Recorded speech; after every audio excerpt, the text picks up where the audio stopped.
Hi, Marco here from Swissly, and again we are standing in a finished project, very limited budget, but it came out nicely and we are very pleased to have satisfied another customer. So we have been missioned to transform this in a hairdress studio that was before an office.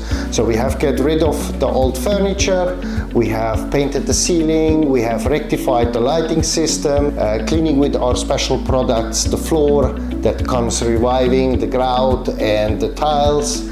We have put some wallpaper on the walls. The challenges was of course the budget and the limit time that we had. Big thank you also on my team that has worked relentless to make this happen, and I'm very proud to having such amazing team that can accomplish missions like this.